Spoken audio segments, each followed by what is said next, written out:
Previously on the Ultimate Career.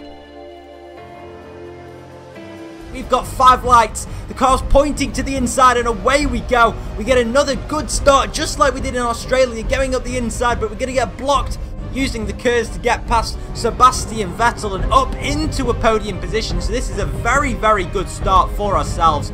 It's definitely the best overtaking opportunity in Sector 2 and we make the apex first. Once again, we dummied it to the inside. You know, a little bit wide there, and all of a sudden we lose the rear end. We're into the gravel, and that surely means that Hamilton's going to pass us. Yes, he does. And now coming to the checkered flag, Fernando Alonso has taken the race victory, and there you can just see that we're sliding across the line.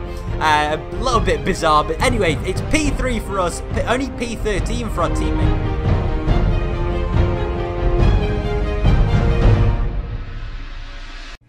What's up guys, and welcome to round number 3 of Season 3 of the F1 Ultimate Career. We're here today at the 2012 Chinese Grand Prix, of course off the back of another podium last time out. And first of all, I'd just like to apologise for not getting this episode up on last Wednesday. We did in fact hit 150 and in fact 190 likes on the last video, so yeah, massive apologies. I've just been incredibly busy this week, so yeah, this is really the earliest I've been able to upload it, but hopefully I'll make it up to you guys by uploading a few more videos in the coming days. But here we are, like I say, at the Shanghai circuit today, a circuit which we didn't race at last season once again, but we finished 8th in 2010. Mark Webber took pole and the win back then. Hopefully we can fare better this time out. Once again, if we get 150 likes, that would be awesome, but now let's get in to qualifying. So qualifying was underway for the 3rd time this season, and once again it was a sunny session after rain plagued the practice session. So we're jumping into the car for Q1, going out once again on the prime tyres and hoping to get through safely into Q2.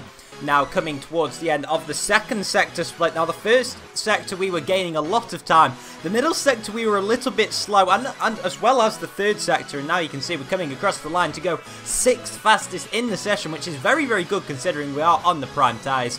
And then going back out at the end of the session, you can see that we managed 5th place in the session. Our teammate Pastor Maldonado went out on the option tyres and managed a very good 2nd place. There you can see the eliminated drivers. Once again, it was a Toro Rosso who was going to be going home early on Saturday. Jean-Eric Vergne this time rather than Daniel Ricciardo, who exited last time out in Malaysia, but now going into Q2. This is where the serious stuff really does begin. And going out on the option tyres, of course, to try and give ourselves a good chance of getting into the final qualifying session. We are fastest through the first sector. As you can see, we still yet to set a time with a little over 2 minutes left in the session, but we are 7/10ths up on the time that we need to get into Q3. That is, of course, Kamui Kobayashi, the driver who won the first race of the season in Melbourne, going a little bit wide at the final corner. But is it enough? Yes, it is. It's enough for 3rd place in the session. And then we went for another run, but just sort of abandoned the lap because we got held up by a lot of traffic. There you can see Mark Webber, who's going very slowly. And oh my word, he's gone so slowly, and we've hit the back of him. And now, this is interesting, guys. As you can see, look at the bottom of your screen. Down in 17th place is Mark Webber. He got disqualified from the session. I have no idea why. I'm not sure whether it was that collision. But nonetheless, he was not going to be taking part in Q3. And now you can see here, we lock up off right front tyre. I was trying to think which front tyre it was then. But this was our first qualifying run in the session. So we come across the line for 2nd fastest. Is a very, very good time. But obviously there is time to find with that lockup. You can see that there is, like I say, time to find. But now flying into turn 1. And towards the end of the first sector, we're down on our last time. But we are still purple on this lap. So we will proceed to go to the end of the 2nd sector. And we're once again just a 10th down. So in the sector where we were losing time, we've lost more time, and we have at the final corner, so we just sort of chug along the line. It is still, though, 2nd place, which is a fantastic qualifying, considering in this series, as you guys probably know, we don't get many pole positions at all. So a front row start is very good. 4/10ths, though, behind Alonso, which I suppose doesn't bode too well for the race. But there you can see, we're incredibly happy with this qualifying. And there's still a lot of time to find in the car come race day. So now let's see what's going to happen for the race, starting on the front row of the grid for the Chinese Grand Prix.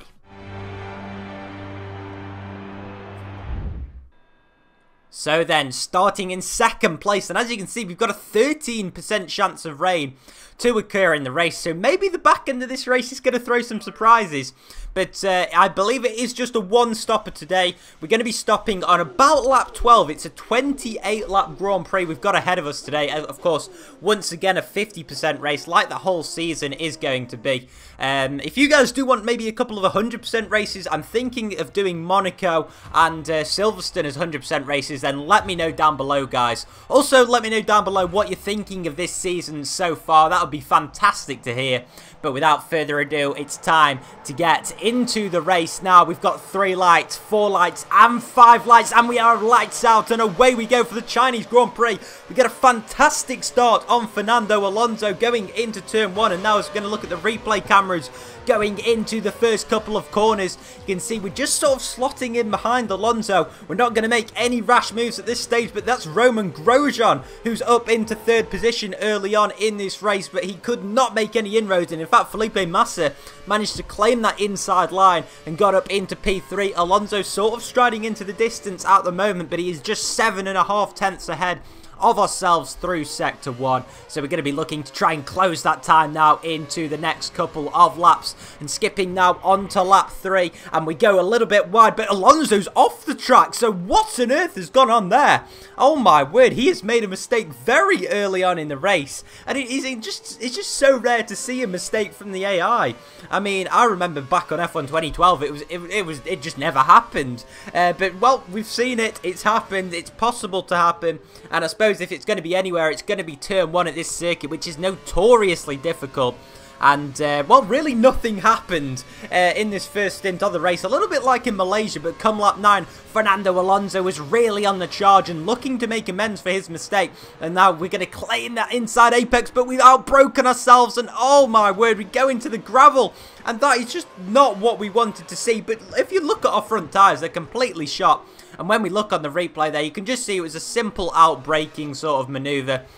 We locked our tyres just a little bit and rejoining the racetrack, well, very, very close to Lewis Hamilton. And come lap 10, we're going to try and get past Felipe Massa for P2. We really don't want it to be a Ferrari 1-2, but we're going to go down the inside now of Massa and maybe claim the apex. And yes, we do, but he holds it around the outside brilliantly. You've got to give respect to the Brazilian. And now coming towards the final corner, we're rubbing wheels. Wow, a little bit close for comfort, it has to be said, but we're going to not get any DRS on this pit straight, of course. It isn't until 2013 where they activated 2 DRS zones on this circuit, but we're going to go down the inside now, and we claim P2. Going wide, though, and just a little bit on the grass. We somehow managed to hold it, and that was a fantastic battle with Felipe Massa. It really was one to cherish, but hopefully we can get the better of him. As you can see, there's a huge train of cars, and in all of that battling, Fernando Alonso got away, but on lap 11, a lap before our scheduled stop, we decided to come into the pits. We locked both of our tyres. We nearly did a Lewis Hamilton in 2007 when his tyres were absolutely shot. Ours are, well, they're not in great nick, it's got to be said. But the prime tyres, of course, the harder compound, well, no, actually, it's the medium compound tyre, in fact, I meant to say. But anyway, they're going to be fitted onto the car. I believe they are reasonably durable around this circuit. And a little bit of a slow pit stop there. I'm not sure whether we had a bit of a sticky wheel or not, but it's 4.5 seconds it took to change all 4 tyres there. And we rejoin in P18. So pretty much at the back of the train. It's only the new teams that are behind us. But come the end of lap 12, of course, this is the scheduled lap for everyone else to pit, and we make a beautiful move down the inside of Jean-Eric Verne. It really was a fantastic move, it's got to be said. And up into P17, and that is significant because we don't want someone who's coming into the pit lane. Well, in fact, no, Jean-Eric Verne didn't come into the pit lane at the end of that lap, but we didn't want to be held up for any longer behind him. And as you can see, we are up into P9, and looks as if we've gained maybe a little bit of time on Fernando Alonso ahead. Yes, that is Alonso, so I'm not quite sure what the gap is, but anyway, going now on to the end of lap 13, now the rest of the field are going to be pitting, and now we're probably going to get a better idea of whether we have gained any time. We do in fact set our fastest lap of the Grand Prix on that lap, and yes, we have. We've gained quite a bit of time on the rest of the field. So Hamilton and Massa stopping at the end of lap 13, and it is Lewis Hamilton that has come out in front. So he's currently in P3 and making up the final podium position. But now we're just going to have a look at the gap in front and behind. So let's just take a look at the gap to Alonso. It is 3.9 seconds, so basically 4 seconds. And the gap behind to Hamilton is 5.6, so we're definitely closer to Alonso than we are to Hamilton. And at this stage of the race, we're really looking to gain some time. And, well, we've gone purple. I mean, there's not much more you could ask at this stage of the race. We just keep going purple, but we're just making no inroads into Alonso. And once again, you can just see we're going purple after purple after purple lap. And, well, I literally don't know what's happening because we're falling behind Alonso. Hamilton's closing in, even though we're setting these purple times, and I think this just about sums it up, to be honest. As you can see at the top of your screens, we go fastest on a 1:38.7, and literally just like that, Jenson Button steals our thunder. So that was pretty much the story of this second stint. Anything we could do, someone else seemed to be able to do better. And now, come at the end of lap 24, the skies are very, very dark. And I believe there are a few raindrops in the sky. And now Lewis Hamilton has just got a cheeky undercut on us. Cheeky, well, I'd say that was probably the right word for it, but we weren't expecting it whatsoever. And Hamilton now takes the position up into P2, and we're down into P3. We're going to probably have to take a look down into turn 1. Of course, his tyres are 2 laps younger than ours, but we just slot it down the inside and hit that apex at turn 2. Beautiful racing once again. This time with Lewis Hamilton, but we make the move stick back up into P2 with 4 laps remaining. And the skies are really incredibly dark now on lap 27. Still no rain, but I'm sure the track temperature is dropping dramatically. Which is not going to help the tyre wear one bit, as we're just going to have to, well, we're just going to have to grit and bear it with a lap to go. But, well, once again, Lewis Hamilton has got ahead of us and now are into the final corner. Are we going to make a move around the outside? No, he takes the racing line. We make a little bit of contact as Alonso sets the fastest lap of the race on the penultimate lap of the race. And now we're going to have to make a move down into turn 1. It's got to be done, surely. And are we going to go around the outside or down the inside? We try and go around the inside, but then just slot it to the inside. Once again, making the dummy. But, well, Hamilton's holding it round there. And, oh, have we made the move stick, or is Hamilton still there? We just can't seem to get any traction whatsoever. Of course, these tyres are just completely shot now. And Hamilton's still there on our outside. Are we going to claim the inside apex? Or is Hamilton just going to bear it round the outside? No, he does.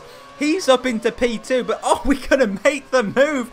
Oh my word, yes we do. And wow, what amazing racing that was. We're going to stay on board, I think, to the end of the race now, hopefully. And I've just got to catch my breath. Well, it's not long to go now, though. It's just a few corners remaining. We're hitting our apexes at the end of Sector 2. And I believe there's another car just behind Hamilton. I think it might be Felipe Massa. So Alonso's 20 seconds ahead after this battling over the last 4 or 5 laps. He's just straight away. And now Hamilton is going to be eyeing up a move as we get a lot of oversteer through there. Like I say, our tyres have completely gone. Even the rears have gone.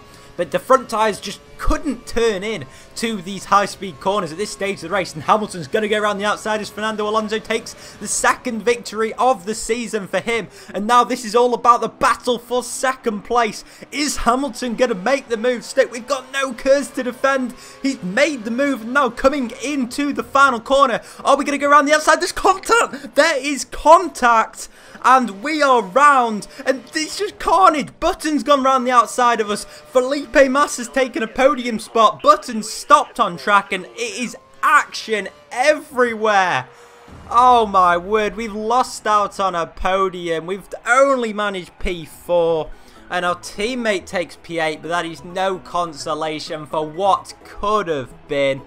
Oh my word. Well, it's only P4, guys, and unfortunately, Lewis Hamilton controversially has taken P2 in the final corner. He completely slowed down on the apex, and, well, there you can see for yourself the race results, and there in the bottom half of the grid. There was only one DNF this afternoon. That was Michael Schumacher, unfortunately for him, and the Mercedes team. Sebastian Vettel didn't score points either.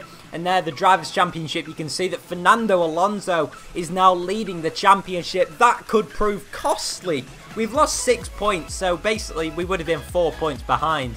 at this stage of the championship. Lewis Hamilton is up into 3rd in the standings as well. But wow, what a race that was, guys. There really was so much action throughout the race. I hope you did enjoy it. And there you can see that Williams staying in P3 in the Constructors' standings, with Ferrari streaking out into the lead, it seems, at this stage of the season. But I hope you guys did enjoy this race. It has to be said, it was an absolute cracker of a race. And unfortunately, it wasn't the result we were looking for, but hopefully you guys did enjoy the video. Let me know by leaving a like and a comment down below on what you thought. And, yep, I'll be back for the Bahrain Grand Prix next time. But until then, take care, guys. Bye-bye.